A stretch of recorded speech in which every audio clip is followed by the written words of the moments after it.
Et salut tout le monde, j'espère que vous allez bien. Alors aujourd'hui, on va prendre les valeurs du haut moteur Poligny radial. Sinon, en tout cas, merci beaucoup pour tous vos commentaires de la précédente vidéo. C'est super sympa. Alors, là, on va parler un petit peu, prendre les diagrammes, le squish, taux de compression, voir ce qu'on arrive à en sortir exactement de ce cylindre et ce qu'il donne. Comme ça, on aura un ordre d'idée s'il va marcher ou pas. Sinon, petite parenthèse, je ne sais pas si vous avez vu, mais la résistance commence à s'organiser au niveau de défense pour notre passion du véhicule thermique, que ce soit mobilette, moto, voiture de sport, voiture ancienne ou quoi que ce soit. Donc la résistance commence à s'organiser parce qu'on commence à en avoir tous marre que les circuits ferment les uns après les autres à cause de Bobo Écolo. On commence à en avoir marre de payer des malus énormes sur des voitures de sport, même des petites voitures de sport, on paye des malus énormes. Euh, on paye des cartes grises, ils font esprit de mettre des taxes dessus pour tout véhicule thermique, c'est affolant, on commence à se faire dézinguer. Les mobilettes, pareil, on commence à payer des taxes par rapport pour faire la carte grise, donc c'est que le début de la fin. Donc là, un groupe commence à se monter sur Facebook et même les gens commencent à en avoir marre. Donc c'est bien de commencer à se rassembler pour qu'on oppose nos forces contre l'État français et contre ces bobos écolos. Parce que sinon, on est ruiné, on est fini. Déjà, le 50 cm3 de temps, je ne sais pas si vous le savez, mais à partir de janvier 2021, donc cette année, c'est fini, c'est mort. L'Euro 5 l'a tué. Donc nos bons vieux de temps sont terminés, dead. Scooter, mécaboîte, réglé. Plus de 50 cm3 neuf, maintenant en deux temps. Même des 50 cm3 4 temps sont morts. Ça devient de la folie. Des motos, pareil, ça continue à faire la razzia. Dans quelques années, ça sera plus que la moto électrique, c'est tout, trottinette électrique. Et si on ne fait rien, vu qu'on n'aura pas l'argent pour se payer des véhicules électriques, et moi personnellement, j'en veux pas, comme beaucoup de gens, je pense, mais on n'a pas les moyens de mettre 40 000 euros dans un véhicule électrique, on devra rouler avec quoi? Une trottinette électrique, c'est tout. On devra faire 20 bornes en trottinette électrique. Ben non, je suis désolé.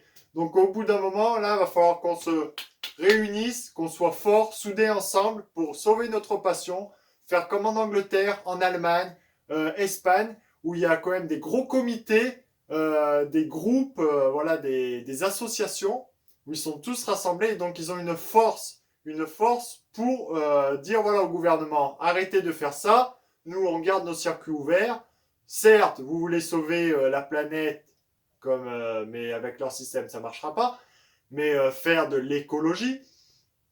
Mais voilà, vous ne pouvez pas tuer une passion de plusieurs milliards d'euros, foutre des gens qui ont une passion sans passion automatiquement. Donc au bout d'un moment, il faut vraiment qu'on sorte les doigts du cul et que voilà, on dise stop, même s'il faut manifester ou quoi que ce soit. J'espère que ça va continuer cette opposition, car aujourd'hui en 2021, faut le prendre en compte, c'est un tournant. Un tournant, si on se bouge le cul, on va pouvoir sauver notre passion pour les prochaines décennies. Si on ne se bouge pas le cul, fin de cette décennie, 2030, notre passion est morte. Il faut se le dire clairement. Peut-être la FFVE, la Fédération des véhicules anciens, FFVA, VE, eux, ils sont en train de se battre pour essayer que les véhicules anciens puissent rouler. Donc ça veut dire nos mobilettes, il faudra les faire passer en carte grise collection si le contrôle technique, on le veut pas trop dur, parce que le contrôle technique avec les véhicules anciens, c'est pas trop chiant. On regarde l'antipollution, les freins, la lumière, basta, c'est tout. Mais c'est pas trop chiant. Mais si on garde, si on prend pas les cartes grises collection automatiquement, c'est mort, hein, ou quoi que ce soit. Donc là, va falloir vraiment qu'on commence à s'organiser. J'aime pas trop parler politique, mais c'est l'avenir de notre passion. Si on se bouge pas le cul, les gars, c'est clair et net que notre passion est terminée. Donc à vous de voir. J'essaye de fédérer au maximum de gens. J'espère qu'on va réussir et que on retrouve quand même un petit éclat de notre passion et qu'on arrête d'être fliqué partout, qu'on paye. Ça suffit quoi. Même les pièces ou quoi que ce soit, c'est que de la taxe, de la taxe, de la taxe. C'est que de ça. Ça devient affolant. Allez, bref, cette parenthèse est fermée. on va prendre les valeurs du haut moteur Poligny. Donc pour ceux qui n'ont pas vu la première vidéo, donc c'est Carter Poligny avec Villebroquin Doppler Endurance dessus. Là, voilà le cylindre donc Poligny radial. Donc avec les transferts qui sont pas non plus ultra gros. Sont longs mais pas trop larges. L'intérieur double transfert sur 2 hauteurs. Et l'échappement qui est quand même assez rikiki pour du couple. Donc là, si ça dépasse les 160 degrés, c'est déjà bien. On verra bien. Et la culasse Poligny qui est en gaufre, en quelque sorte. Tac. Pour laisser passer un minimum d'air sur les ailettes. Donc voilà. Donc là, je vais installer un joint simple Poligny. Voilà. C'est joint comme ça. Donc ça doit faire du 0,25 à peu près. Donc on va installer ça. Et après, on est parti pour prendre les valeurs. Le joint est installé. Le piston aussi avec sa cage à aiguille. J'ai monté qu'un segment. Enfin plutôt, j'ai enlevé le segment du haut. Comme ça, au moins, c'est plus facile à insérer le piston dans le cylindre, vu que c'est provisoire. Donc, la sortie, bien sûr, ici à l'arrière. La petite flèche en haut vers l'échappement. Et donc, voilà le boulot. Là, sans attendre, je vais insérer le cylindre.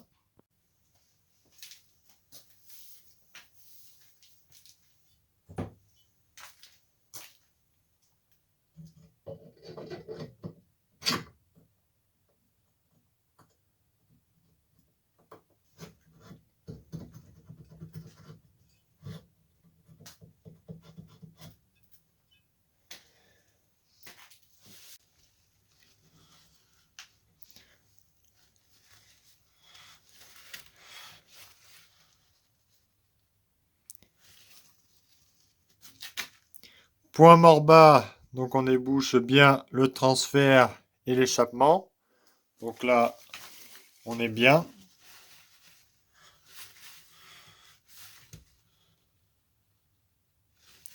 Point mort haut, on est juste un tout petit peu en dessous. Donc impeccable. Donc déjà les valeurs là, on est bien. Il n'y a aucun risque à avoir.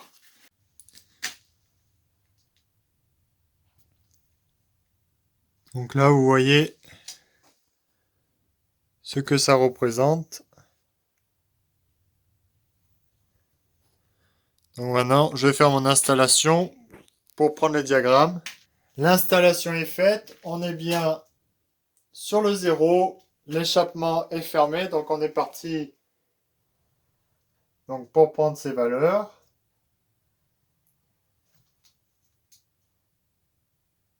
Là, je suis fermé. On est à 175 degrés. Si on prend le truc rouge, 175. Ce qui est déjà très très bien. Vu le tout petit échappement, j'aurais cru un tout petit... toute petite valeur. Ben non. Non, non, c'est vraiment bien. Maintenant, les latéraux, donc ils sont à peu près égales de chaque côté.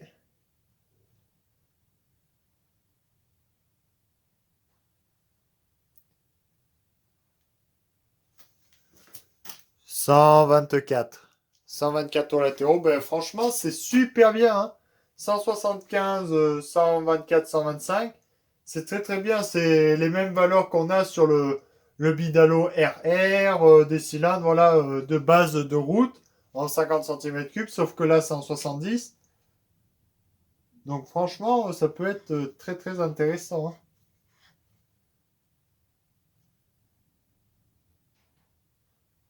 Là, on va prendre l'arrière. Il y a 3 degrés en moins.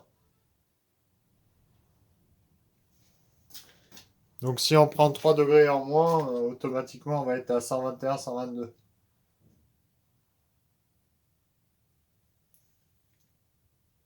Voilà, 122. 122 degrés. Donc c'est vraiment impeccable. On a de très très beaux diagrammes. Maintenant, on va prendre le squish. Donc, joint de culasse standard Polini. Il va peut-être être un peu trop épais vu que déjà le piston est un peu bas. Après, il faut pas oublier que c'est plus les mêmes valeurs qu'à l'époque où avant c'était avec du super, maintenant c'est avec du samplon 98. Donc le samplon 98 c'est moins bien. Ça pète plus vite. Ah. C'est pour ça, monter des pièces vintage avec du samplon 98, vous êtes obligé de reprendre vos valeurs. Parce que c'est pas le même carburant. Le 98, c'est pas un super non plus carburant. Hein. Allez, putain. C'est toujours ric-rac leur truc. Forcé tout le temps, tout le temps, tout le temps. Et encore là, ça se monte pour une fois. Bon, ça va, c'est pile poil à fleur, impeccable. Pour une fois que tout va bien, ça va. Le joint de culasse Polini, il passe tout juste, mais il est bien. Donc le fil d'étain est installé à l'intérieur, la culasse est bien serrée. Et là, je peux vous dire que l'étain de 2 mm, il touche même pas. Donc il y a largement la place. Soit je mets un joint de culasse en aluminium si j'en trouve un. Si j'en ai pas, on surface bien les deux plans de joint, on met de la pâte à joint et ça fera très bien l'affaire. Bon, j'ai enlevé le joint de culasse pour voir si on arrive à avoir du squish. Par contre, voilà, j'aime pas trop entre fonte et aluminium pas mettre joint de culasse. Je sais que entre cylindre aluminium et culasse en aluminium, ça fait le job. Juste une petite couche de pâte à joint, ça fait très bien l'affaire. Pas besoin de plus. Mais là, c'est plus conseil quand même d'avoir des joints de culasse comme ça entre le cylindre comme ça. Parce que vos cales en aluminium, c'est exactement pareil. C'est comme si tu n'avais pas de joint de culasse. Une cale en aluminium, ça fait pas étanchéité hein, de toute façon. Faut pas se leurrer. Et là, ça touche même pas. Et ben au moins. Tu vois, là c'est le parfait exemple à montrer comme quoi il y en a, ils critiquent les pièces neuves d'aujourd'hui. Mais les pièces rares d'époque, et alors là, t'as pas du tout de squish. T'as que dalle. Et on n'a même pas de joint de culasse. Donc bon, la mobilette, ça a toujours été comme ça, un petit peu du Frankenstein. Ça n'a jamais été de pièces ultra précision, à part Bidalo et quelques grandes marques. Sinon, les pièces pour rouler tous les jours, ça a été toujours un petit peu du bling bling. Et pas des pièces ultra performantes. Hein. Ultra étudiées, c'était surtout voilà, pour vendre, pour faire plaisir aux gamins. Un petit peu qu'il y ait des watts, et puis c'est tout ce que c'était. Bon, on est parti pour faire le calcul du taux de compression. Tac. Et tant qu'à faire le vaccin anti-Covid. Manger un clown, je sais. Bon, allez.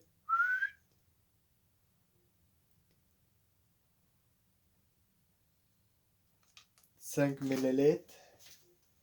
Impeccable.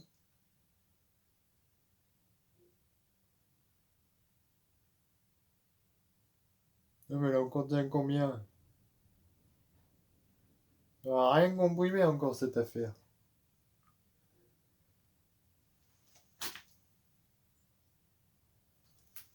Là.